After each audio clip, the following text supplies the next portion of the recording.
suster, kami dari kelompok 3 kelas 10 3 akan menanyakan beberapa pertanyaan kepada suster. Pertanyaan yang pertama, apa asal usul dan sejarah lembaga SPM? Asal usul Dan lembaga dan sejarah lembaga SPM. sejarah lembaga SPM, lembaga pendidikan maksudnya. Ya. Asal usulnya, jadi para suster SPM ini dari negeri Belanda diundang oleh Pater Karmel di Jawa Timur, di Malang, untuk ikut ambil bagian mengembangkan pendidikan di Indonesia pada waktu itu tahun 1926. Ya. Nah, sejak tahun 1926 itu suster SPM sebagai orang yang kongregasi berkecimpung di pendidikan di Belanda merasa terpanggil, maka datanglah ke Indonesia. Ya, datang ke Jawa Timur, kota kecil Probolinggo. Di sanalah pendidikan Mater Dei dibuka tahun 1926. Jadi tujuannya mau ikut ambil bagian mencerdaskan kehidupan bangsa Indonesia yang masih kurang mendapatkan pendidikan. Kan sebelum merdeka itu. Nah, saat itu bukalah TK, SD, dan berlanjut sampai SMP dan SMA. Mater Dei namanya di sana, di Probolinggo. Sampai akhirnya yaitu asal usulnya itu memang para suster SPM itu lembaga atau kongregasi gereja, kongregasi para suster ya, yang berkecimpung melayani pendidikan utamanya, baik di sekolah maupun di asrama. Maka di Probolinggo dibuka sekolah dan asrama, di Malang juga sekolah dan asrama, sampai akhirnya berkembang ke seluruh Indonesia, berbagai kota, termasuk di Pamulang. Itu asal usulnya itu ambil bagian mencerdaskan kehidupan bangsa Indonesia yang masih terbelakang waktu itu. Pendidikan kan belum maju di Indonesia pada tahun 1926. Ya, cukup jelas. Ya. Visi misi SPM itu apa nih? Visi misi SPM. Ya. Para suster sahabat perawan Maria, visinya. Ya. Kalau SPM itu visinya adalah persekutuan hidup baru, di mana kesamaan martabat manusia sebagai citra Allah. Ya, persekutuan hidup baru, di mana kesamaan martabat manusia sebagai citra Allah diwujudkan. Ya, itu visi SPM, visi Mater Dei beda lagi, visi sekolah lain-lain ya.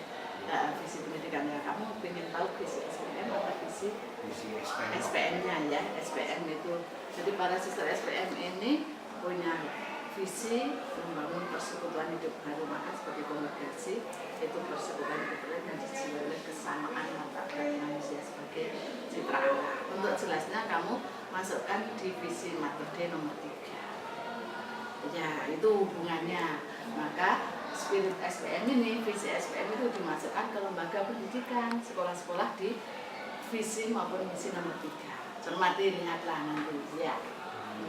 Ya, itu jelas. Terus yang kegiatan di perguruan SPM itu apa aja? TK, Ya, SD, SMP, dan SMA, dan asrama. Itu ya, kalau perguruannya istilahnya perkumpulan Dharma Putri lembaga pendidikannya. Ya, itu saja. Jadi kami hanya pendidikan dini, usia dini, TK, ya. SD, sekolah dasar menengah ya, SMP dan menengah atas ya. Itu saja. Itu saja udah 50 sekolah. Ya, banyak, enggak menyita banyak tenaga dan suster-suster yang harus berkecimpung di dunia pendidikan. Ya. Ini terus waktu berapa lama sih waktu yang dibutuhkan untuk dalam mengembangkan pendidikan SPM?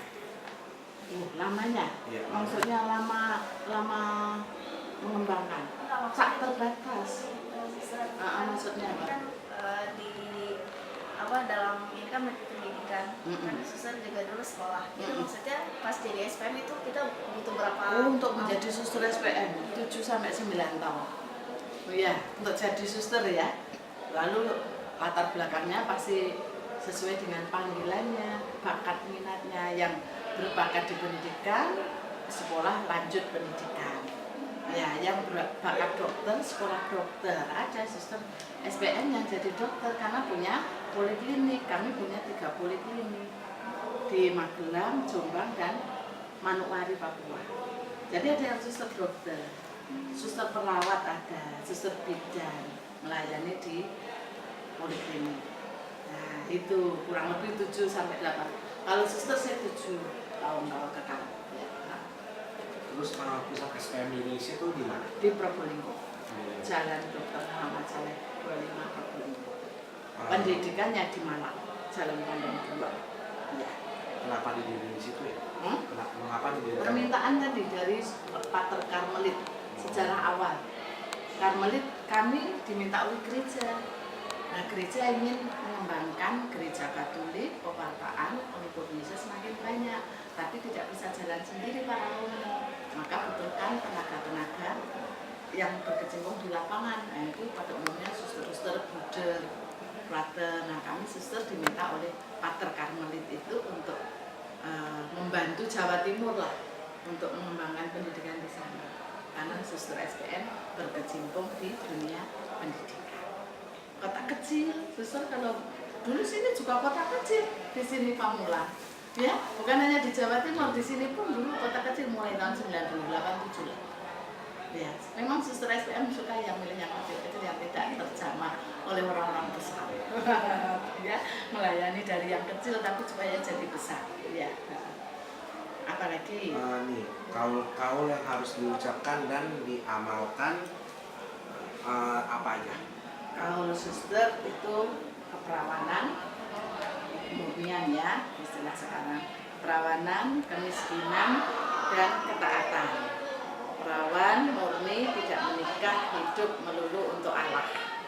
Ya, kemiskinan, semangat miskin. Saya tidak punya apa-apa, seluruhnya dipersembahkan untuk pelayanan. Bukan hak milik. Kalau punya sesuatu bukan milik pribadi, tapi milik lembaga. Maka kalau saya mau menggunakan harus minta izin. Ya, minta izin. Segala sesuatu digunakan demi kepentingan pelayanan untuk kemuliaan Tuhan. Ketaatan, saya harus taat pada Allah. Kehendak Allah itu artinya taat kepada pemimpin saya. Maka kalau saya dipindahkan, diberi tugas apapun, saya harus taat. Saya dipindahkan jadi kepala SMA, saya boleh menolak, tapi kalau kongregasi butuh, saya harus siap. Bisa tidak bisa harus diupayakan. Misalnya diberi tugas sebagai kepala SD, ya memang sudah ditugaskan oleh pimpinan. Jadi suara pimpinan juga dianggap suara Allah yang berkarya melalui para tenaga. Selanjutnya saya, itu batasan umur menjadi suster 18 tahun mulai diterima. Sampai kami menjadi suster SPM memang bergaul untuk seumur hidup. Tapi untuk masuk ya kalau bisa mulai muda. Iya. Belum pernah menikah kalau bisa ya, masih energi sehingga masih bisa melayani baik ya. Lalu syarat-syarat masuk pendidikan SPM? Syaratnya Katolik nomor 1, minimal sudah 2 tahun menjadi Katolik ya. Pendidikan minimal SLTA menengah atas minimal. Nanti kalau punya bakat tertentu baru pendidikan lanjut setelah menjadi suster. Lalu wanita. Wanita, betul. Nah, syaratnya itu sehat jasmani rohani. Sehat jasmani rohani. Ya. Terus perlunya sekolah seminari itu kan pasti ada ya suster. Itu tuh perlunya apa untuk jadi biarawati? Ya. Sekolah jadi biarawati mulai dari istilahnya disebut postulat. Postulan, novisiat, postulan 1 tahun, novisiat 2 tahun. Postulat itu 1 tahun untuk mengenal kongregasi, mengenal hidup membiara, ya, mengenal hidup para suster. Setelah mengenal, belajar hidup rohani, banyak doa, ya, lalu ya belajar kitab suci, belajar sejarah gereja, belajar mengembangkan diri termasuk bahasa Inggris, bahasa Belanda, supaya bisa berkomunikasi dengan banyak orang ya. Lalu juga belajar keterampilan tertentu ya, supaya terampil bisa melayani sana sini. Nah itu selama kurang lebih 3 tahun ini digembleng untuk rohani maupun keterampilan itu ya. Jadi kitab suci, spiritualitas kongregasi ya, lalu tadi yang lain-lain itu kalau cocok ya toh, belajar hidup, jadi hidup mengenal, lalu belajar hidup rohani 2 tahun ini serius di situ ya. Jadi sungguh-sungguh diuji, jadi tes juga pakai ulangan, pakai ujian loh ya. Kalau otaknya tidak jalan nanti kan tidak bisa melayani, tidak bisa berkarya ya toh.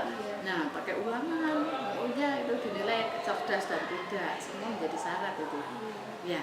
Nah setelah itu setelah 3 tahun merasa cocok, baru memutuskan mengajukan untuk kaul ya, dengan bebas. Jadi dia terikat. Nanti setelah kaul pertama ini dia sudah menjadi tergabung dengan suster SPM. Ya, setelah ini masa juniorat namanya. Jadi postulat, novisiat, terus juniorat. Juniorat itu antara 5 sampai 9 tahun. Ya. Kalau sudah mantap selama 5-9 tahun cocok, aku bahagia jadi suster SPM, saya merasa betul dipanggil Tuhan, saya berkarya di ini, mantap, kaul kekal. Gitu. Nah selama tahapan 5 sampai berapa itu? Sampai 9 tahun itu pembaruan. Jadi kaul pertama tadi hanya untuk 2 tahun, mantap lagi diperpanjang, mau 1 tahun, 2 tahun.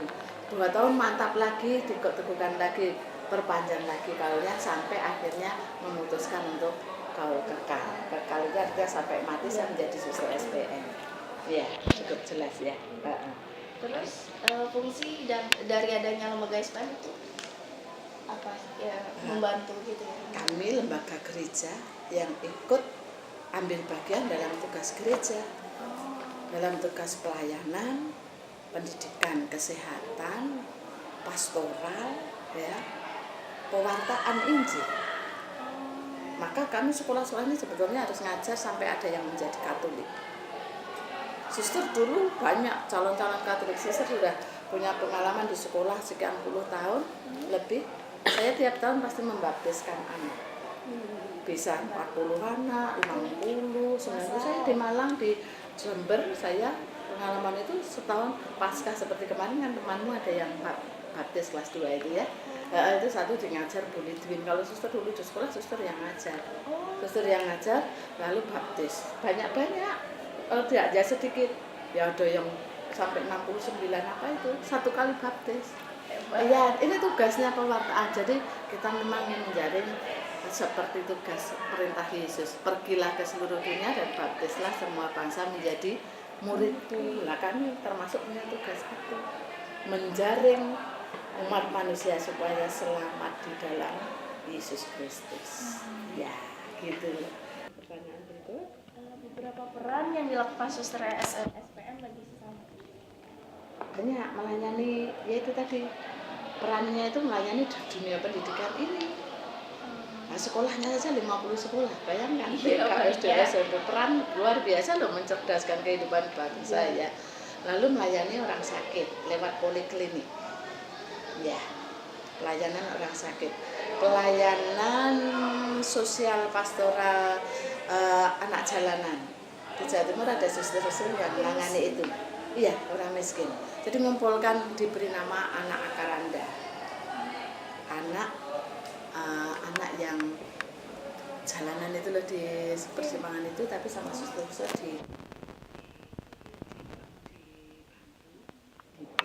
lalu mereka harus sekolah. Jadi segala agama suster.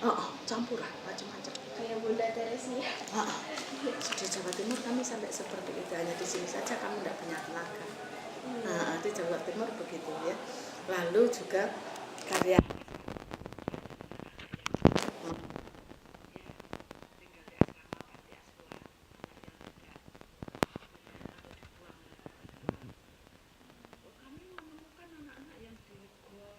yang dibuat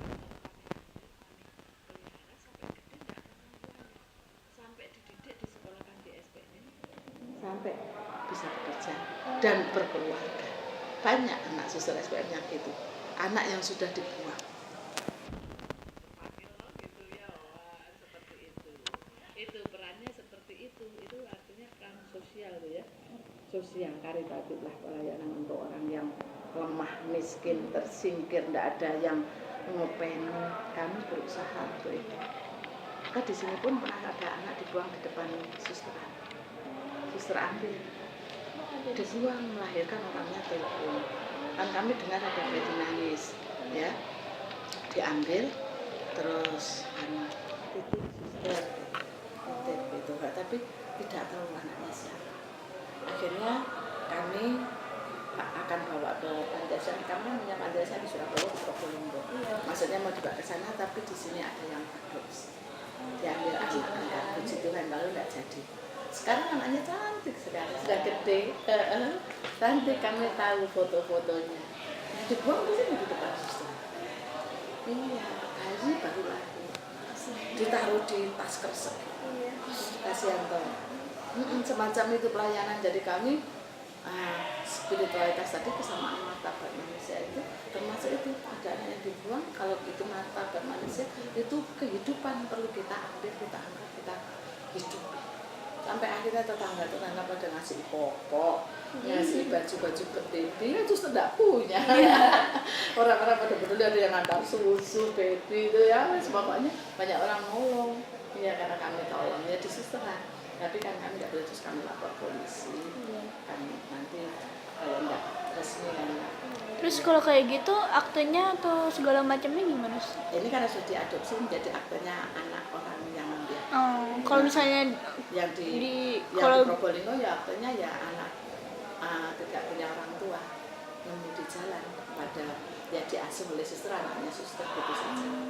Anaknya suster. Gitu. Tapi karena di sekolah suster, jadi kami tidak punya kerepotan. Oh iya sih, Ya, langsung jadinya. Langsungnya kan TK, SD, SMP, SMA-nya di sekolah suster. Jadi tidak masalah. Tapi untuk hidup mereka kan perlu, maka di orang tua asuhnya ya suster gitu saja. Gitu. Ya perannya itu ya, antara lain kami bantu-bantu ya paroki, gereja, dimanapun dibutuhkan kami siap sedia. Itu bidang-bidang yang ditangani suster-suster SPM apa aja? Bidang tadi, bidang pendidikan, balai pengobatan, asrama, ya, sosial, kemasyarakatan, lalu karya pedesaan, suka bantu-bantu itu. Pedesaan contohnya gimana sih? Di Lumajang, di desa Kepanjen Malang. Jadi di Kepanjen Malang itu kami menolong anak-anak drop out. Drop out kami beri keterampilan, ajari keterampilan supaya bisa mandiri. Di Lumajang itu berkebun, diajari kebun di desa-desa gitu, kebun. Iya. Lalu yang di Kalimantan itu lebih ke perkebunan, kelapa sawit. Kami punya, Iya, kelapa sawit. kelapa sawit yang di Kalimantan. Iya, jadi gitu-gitu. Ya pokoknya menggerakkan banyak orang supaya orang berdaya dan punya kemandirian dalam hidup. Ya. Jadi tapi utama pendidikan kalau SPM ya utama. Terus kegiatan-kegiatan yang dilakukan lembaga SPM untuk menarik keinginan kaum muda supaya menjadi seorang suster. Kegiatannya istilahnya promosi panggilan. Ya, para suster ada yang ditugasi tim promosi panggilan, ya, itu keliling ke paroki-paroki. Seperti kalau kemarin ada minggu panggilan, istilahnya ya itu ya, memperkenalkan diri lewat paroki, lewat pertemuan kaum muda, lewat retret, ya. Kami memperkenalkan diri, promosi namanya promosi panggilan, ya. Kami kunjung ke paroki tertentu, ada yang undang, ada yang tidak, kami minta gitu saja, Pak. Ya. Kemudian lembaga-lembaga yang berada di bawah didikan SPM itu ada. Oh, lembaga-lembaganya. Lembaganya hanya ada tadi pendidikan sekolah, TK, SD, SMP, SMA, asrama. Hampir sama dengan atas ya karyanya ya. Lembaganya itu, jadi lembaga pendidikan, lembaga badan sosial, ya toh, Poliklinik gitu ya? poliklinik dan juga. asrama itu masuk badan sosial, lembaga kesehatan istilahnya. Kegiatan bakti sosial yang dijalankan oleh SPM. Bakti sosial kalau ada bencana kami terlibat langsung mengumpulkan minimal kebutuhan pokok. Ya, selama ini kami selalu boleh dikatakan nomor satu lah yang berbuat pertama untuk bakti sosial itu ya. Waktu Bantul kena gempa itu kami buka posko di sana, buka posko untuk makan, untuk itu melayani yang tidak makan. Lalu kami menggerakkan semua sekolah, mengumpulkan barang, dikumpulkan, dibawa ke posko. Oh, yang waktu Oh itu iya, Suster. semua kami bawa ke sana. Kumpulkan dari sekolah-sekolah banyak sekali. Kami di sana kumpulkan, tapi kita juga bisa membagi ke berbagai daerah. Di samping uang, ya uang yang kebutuhan tindak lanjut setelah kebutuhan pokok. Iya. Lalu waktu tsunami di Aceh itu juga ikut membantu Bengkulu. Pokoknya bakti sosialnya banyak. Kami ada suster yang dikirim, ada guru, ada anak-anak. Anak juga. Iya, yang anak SMA terutama yang gede. Iya. Gunung Merapi juga susah. Gunung Merapi juga. Induknya. Nah, Gunung Merapi sekolah Ya, kita, makanya deket. sekolah kita malah kena itu. Oh ya? Di lereng Gunung Merapi tuh. Oh, di lereng. Ada di Merbabu itu. Beberapa anak kita tidak bisa sekolah karena putus jembatannya. Iya. Lalu kami tampung di sekolah di asrama. Terus mereka ditampung, diberi makan minum itu kena lereng Merapi itu. Iya. Lumayan, ya masih banyak bakti sosial yang insidental terjadi itu kami langsung bergerak. Itu ya. Terus orientasi menjadi seorang suster SPM itu Orientasi motivasi, ia merasa terpanggil, dipilih oleh Tuhan, lalu mau karena terpilih diberi tugas untuk ini mengabdikan diri seutuhnya hanya untuk Tuhan lewat pelayanan tadi. Ya, tidak untuk suami, tidak untuk anak, ya, tapi untuk Tuhan lewat pelayanan yang ada itu untuk kegiatan yang dilakukan suster SPM bidang pendidikan saat tidak menjalankan tugas, saat tidak di sini, ya hidup berkomunitas, ada hidup doa bersama, terlibat di lingkungan, latihan kegiatan, ada ikut ini Religio Maria, ada yang ikut devosi kerahiman ilahi. Terus kalau misalnya Ada yang ya pokoknya kami terlibat di kelompok lingkungan. Lalu di samping kami ada doa bersama, makan bersama, kadang nonton TV bersama, walaupun sebentar rekreasi. kok pernah pulang ke keluarga gitu, Suster? Cuti 1 tahun 1 kali. Itu waktunya berapa lama? 10 hari. 10 hari aja. Cuti, memang suster punya hak cuti 1 tahun 1 kali 10 hari. Kalau keluarga sakit, ada yang sakit meninggal, kita boleh izin pulang. Gitu. Apalagi mana ini yang masih perlu hubungan kerjasama lembaga SPM dengan pemerintah Indonesia. Nah, kerjasamanya apa ya? Ya sekolah kita badan hukum, mau nggak mau harus ikut aturan hukum Indonesia. Itu saja. Jadi kita ikut aturan, tapi bukan berarti semuanya harus taat saja. Kritis. Ya. Karena kita kan sekolah Katolik. Sekolah Katolik boleh punya identitas sendiri. Yang penting kita sejalan. Ciri khas sendiri. Ciri khasnya, lalu sejalan pemerintah tetap tidak melanggar. Ya.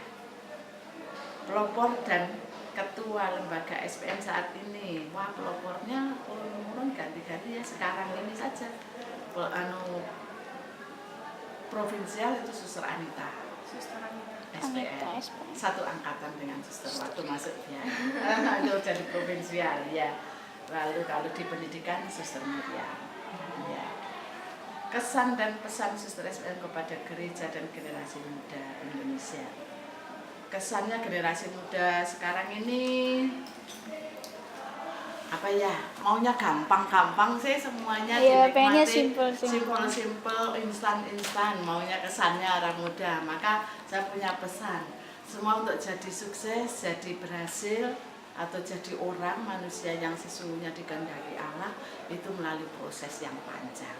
Maka harus dijalani setapak demi setapak, langkah demi langkah dengan tekun, setia, tanpa mengenal putus asa, ya, dan beriman, percaya Tuhan bekerja di dalamnya.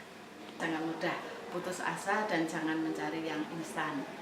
Hargailah diri Anda sebagai orang yang bermartabat, sebagai orang yang berharga di mata Allah maupun di mata manusia, sesama manusia. Jangan jangan murahan dengan diri kita sebagai manusia yang tercipta segambar Allah. Itu saja pesan pada kaula muda. Semangat ya menatap masa depan dengan penuh harapan. Jangan putus asa ya. Bahwa kita digembleng oleh tantangan bertubi-tubi itu baik. Jangan melihat buruknya. Tantangan itu sebagai kesempatan saya harus menghadapi dengan optimis, penuh iman, penuh harapan pada Tuhan Yang Maha.